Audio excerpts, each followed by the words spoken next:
So the aim of the project was to create a display for the photography business and something we could use at wedding exhibitions and other shows. So obviously you can buy the off-the-shelf type fold-out display panels, which are great, and some of them offer little tables for computers and screens, but they come to about 250, 300 quid, and I was sure we could make something a lot better for a lot less. So I figured we'd need 2 plywood panels, 8x4 sheets, and I would cut them down into 3 strips, and I allowed the centre strip of the tri-fold to be slightly wider than the others, so we could make it a bit more bespoke than the off-the-shelf options. I also wanted to create almost like a floorboard effect by cutting B grooves with the router, and that would give us more like a pine board look rather than a constant sheet of plywood, because I'm going to be staining this rather than painting. And another thing to look at was whether I wanted to cut the panels in half so that they'd fit inside the car.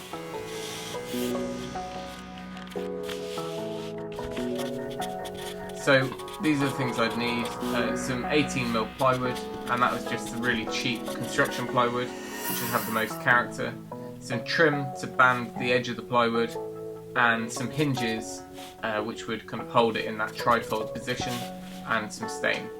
The rod would be for the connecting of the 2 parts if I went down that route. And that came to about £85, probably about 95 in the end, with a few extra bits. So then I had to look at how I'm going to connect the pieces. I thought regular butt hinges might work from the back, and that might allow for each leaf to fold in for storage, but then you'd end up with one not closing over the other, and it got a bit more complicated. I then thought of metal brackets. That wasn't going to work. So in the end, I thought of perhaps using some hinges with removable pins. That way, the only thing that needs to be taken out is the pins on the day. And as I said, I needed to band the edge of the plywood so that the whole thing didn't look like plywood and it would look like solid pine. So this is what the overall design in my head was going to look like, and I decided we'd just use the table for the iMac to sit on rather than building that. So that's the plan. So I decided to order everything online this time, and I used Bradford's building supplies for that. Came a couple of days later and it was all packaged up nicely. So these are the plywood sheets, and I just used pine shuttering ply, the cheapest sort of structural grade stuff. Table saw was out of action, so I bought some strip wood to band the edges. The next problem was going to be managing to find some space in the workshop to build this thing. I didn't really want to do it outside, but I just about cleared enough space that I could lay everything out and make a start on it inside. So I've got the sheets out in the workshop now, and there's certainly more character in them than I thought it was going to be, but that's actually going to work in our favour, I think. So the other side of this piece has got quite a lot of filler in it, so I'm going to stick with this as our front piece, and hopefully these knots won't be too distracting in the end. First job is going to be to rip them to length.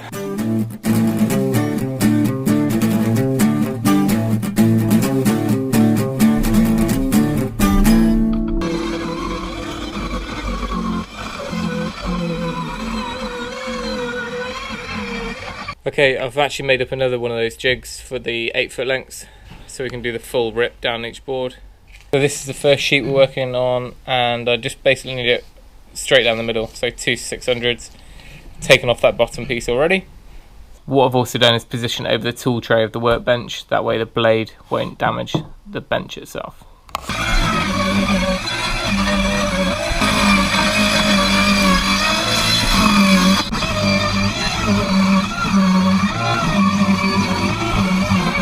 Right, so I think I've changed my mind. This is the back side that was facing up originally, but this side is a bit better. Although it's got some filler, I think the actual grain it's going to look a little bit more like pine boards. I'm going to run our grooves down in a minute with the router. I'm going to do them quite fat boards, so probably split this into 4. To be 150mm, kind of 6-inch boards, and I think that's probably the best way to go. It was just looking a little bit too knotty and rough for that side.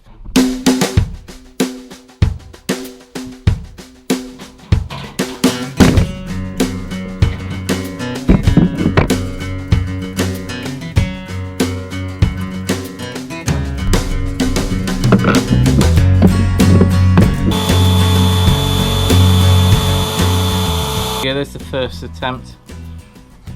I mean, it's a little bit wavy because this bit of scrap's a bit wavy.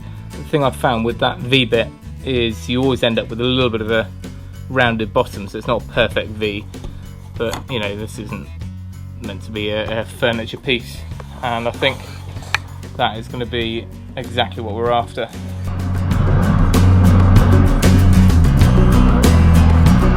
I'm using the back side of this rip jig to run the router along. So all I've done is worked out where I want the groove, then I've added distance between the router bit and the outside plate of the router, and that's what I'll run along, and that should give us a nice parallel groove.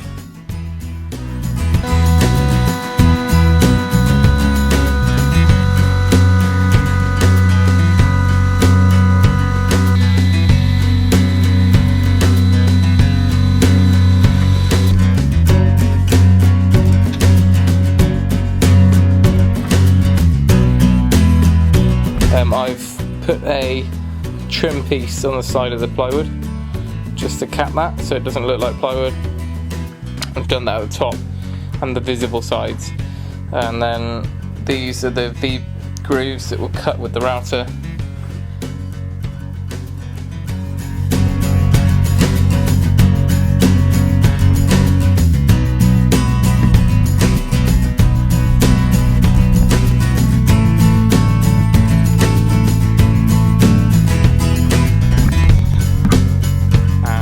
What I've done is just taken some dark oak and I put wood stain, and I've chucked that all over the whole thing and in some of the grooves, made it quite patchy intentionally, and then what I'll do is I'm going to sand it back again, and then I'll put a finishing coat on top.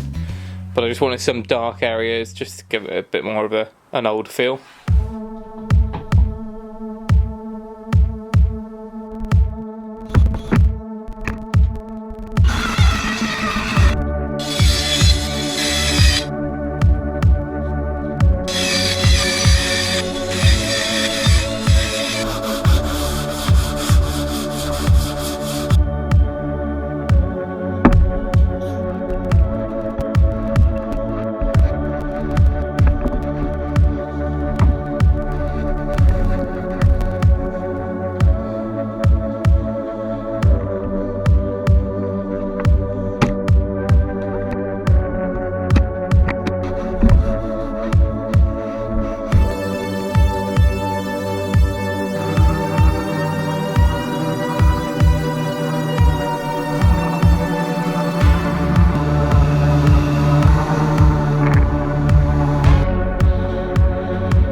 So the next evening I decided that I was going to actually build a frame on the back of the panels.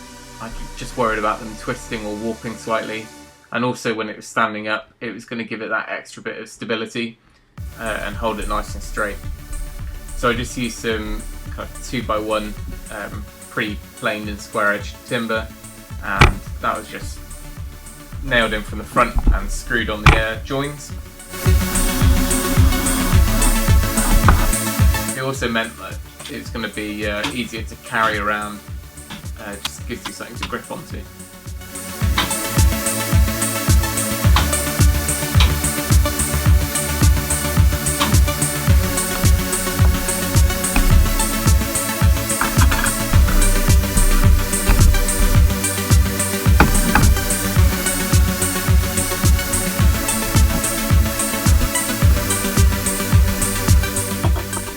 So I'm going to be using some of these gate hinges to attach the three different panels together. There'll be the long kind of strut that will be on the side panels, and these little spigots will be on the centre panel. They have a huge weld on the back, protruding so much that you can't get a fix it.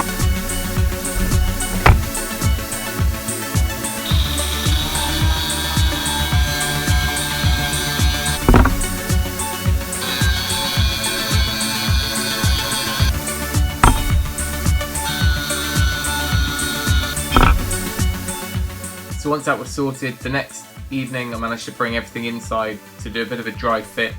Wanted to get those hinges fitted. They gave a really nice sort of rustic look to the whole thing, and using hidden hinges would have just made it a bit plain. So they make a bit of a feature of it. Image quality is a bit poor because it was getting really late, but I really wanted to just make sure everything's slotted together and that I wasn't going to have any issues with the stability and it rocking around. So I set it up on a nice flat floor, and that way I could just make sure that I wouldn't need any extra weight or kind of legs at the back, and it all seemed to slot on pretty well. And definitely having that frame on the back really helped, because I could grab it and move it around almost like little handles.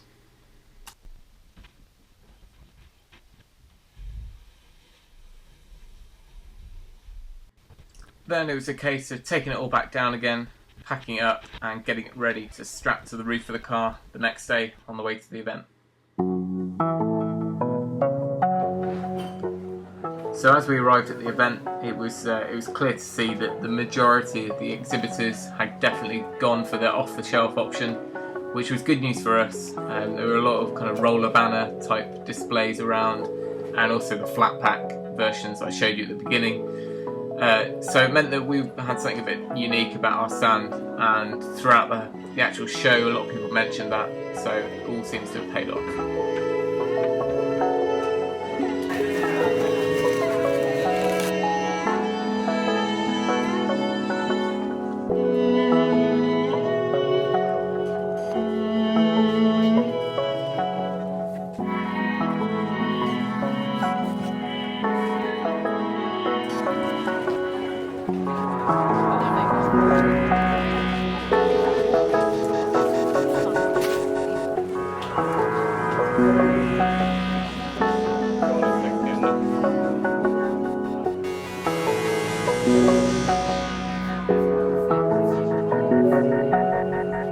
So after all that work, it was definitely worth going to that extra effort to build something unique, really set us apart from the rest of the show, and got people talking, which is what it was all about. So thanks for watching. Please remember to give us a thumbs up and share the video if you enjoyed it. And remember, if you can, do it yourself, and we'll see you next time.